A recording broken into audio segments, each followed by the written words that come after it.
Hey guys, Miguel here, and today we're upgrading the Low C8 RTR. This is part 2, so we're doing some suspension upgrades. Let's get started.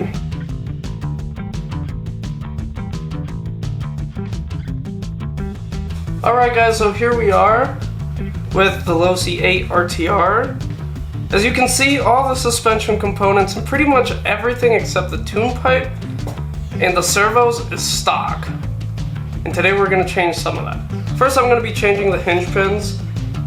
This is mostly because I believe one or two of them are bent, and these are the titanium nitride coated ones, so they're going to be smoother and a little stronger. The next upgrade after the hinge pins are going to be the hinge pin mounts. So these are anodized and they're aluminum, and they have these little puck system, I think, and that way you can adjust your toe and your caster through these little systems instead of being fixed to a specific degree.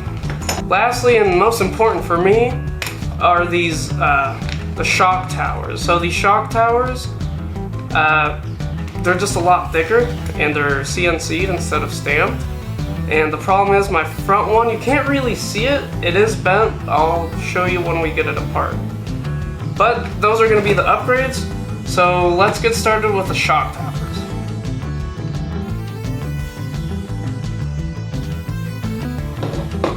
So changing the shock towers is going to give you a lot more points for shock position and definitely for roll center.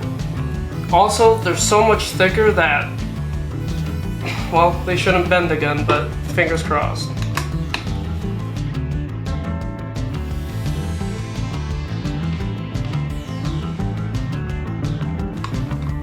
And as you can tell, we haven't upgraded the shocks or the camber links or anything. And that's mostly because the shocks aren't leaking. And, well, as much as I'd like to do the camber links, right now I'm still learning the car quite a bit. So I'm okay with 1 degree of camber all the way around. To me, it's not that crucial to be able to just camber just yet. I'm still learning a lot about the car and a lot about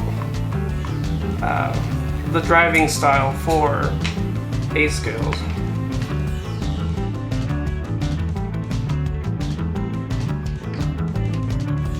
I don't know if you can tell, but it's a little bent up here. Not awful, but definitely something that affects performance a little bit.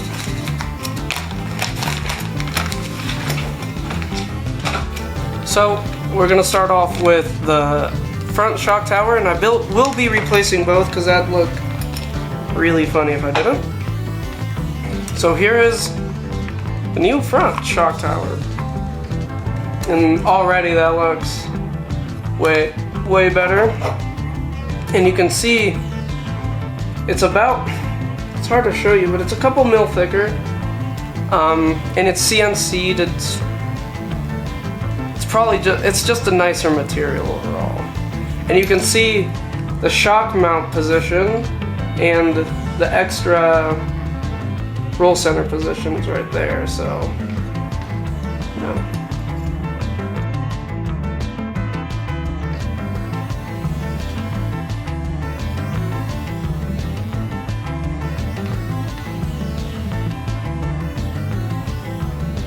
okay, so I'm actually going to be putting the roll position exactly where it was, just so I don't change the setup while I'm doing this. We don't want that. Or maybe you do, but I want to keep it the same, change as little variables at once as possible.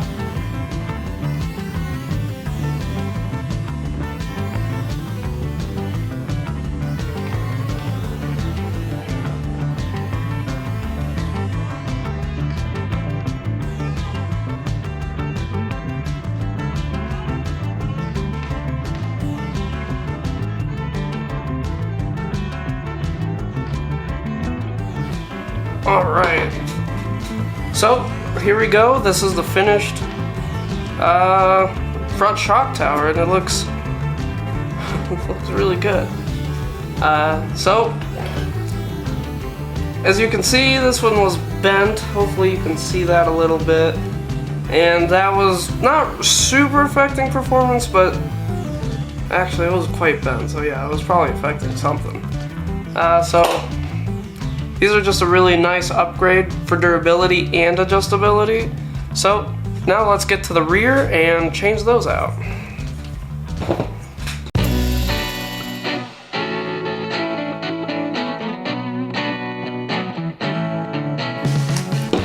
There's nothing wrong with my rear shock tower at the moment. It's just I've found this kit as a bundle online, so for a good price, so I hopped on it because, well, I'd like to upgrade both at a time so it looks uniform and looks good.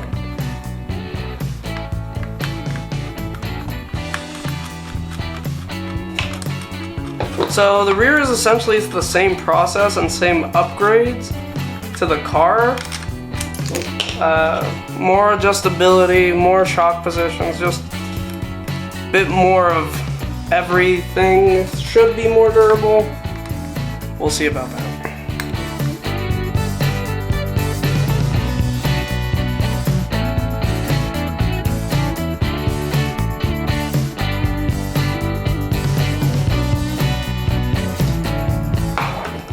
Okay, so for the rear one, as you can see, there's so much more to take off. There's the wing mount and the body mount as well. So here's the rear shock tower, and as we can see, a lot more adjustability, especially in the roll centers, and it's quite a bit thicker and a way nicer material as always.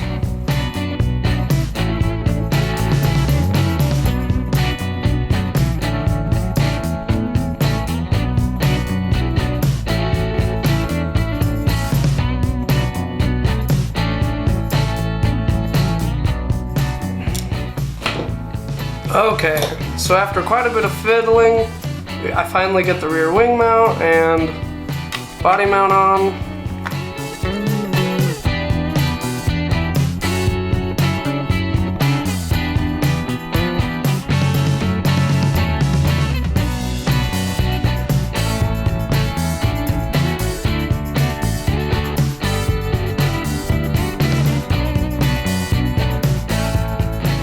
All right. Now that we have both shock towers done, let's move on to hinge pins. And if you do have a little drill or a little screw gun, you can definitely do stuff or definitely use it for taking apart. But putting back together, you definitely want to be way more careful.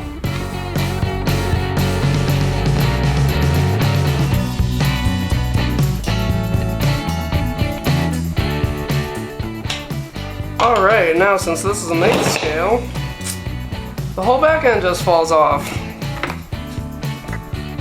Now we have to get in and change out the hinge pin.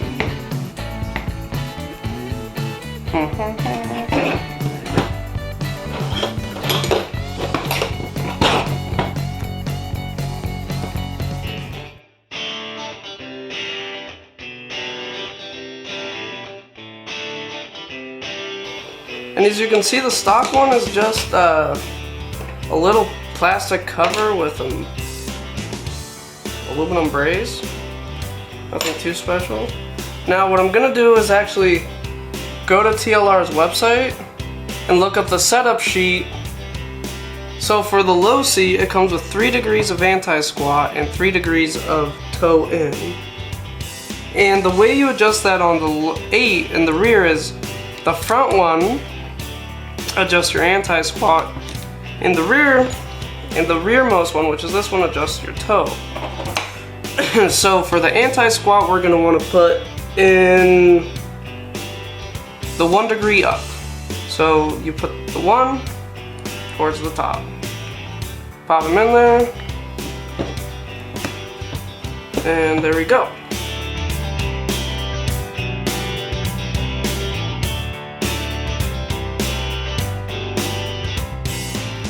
Okay, now front one's done and that looks awesome. Let's do the rear.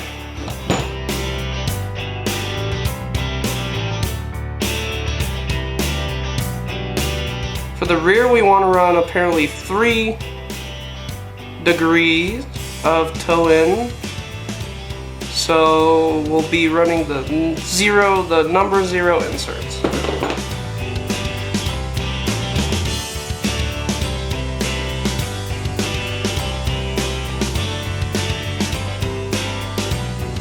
What these hinge pin braces are going to give you is a lot more adjustability. They're not really a requirement because these aluminum insert ones are... So these aluminum insert ones give you 3 degrees of toe just like these, but 2 degrees of anti-squat instead of 3. And that's just factory settings. But these aren't a requirement unless you want to adjust the anti-squat or the toe, because you can see this is a pretty beefy piece of aluminum. I don't think you're going to be able to break that pretty easily.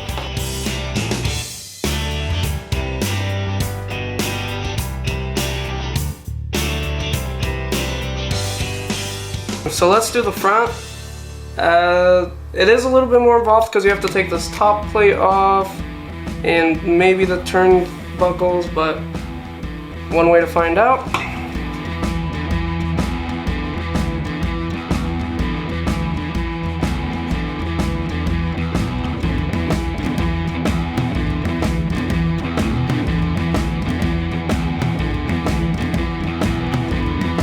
Okay, so the front, apparently all the kick is in the caster box already, so we can increase the kick or decrease the kick.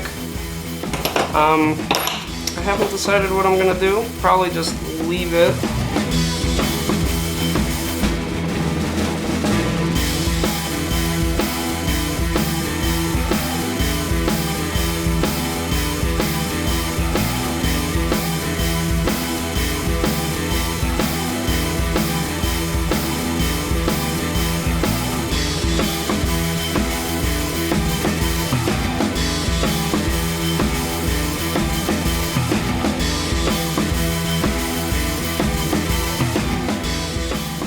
Now that we have those hinge pin braces installed, we can get our top plate back on.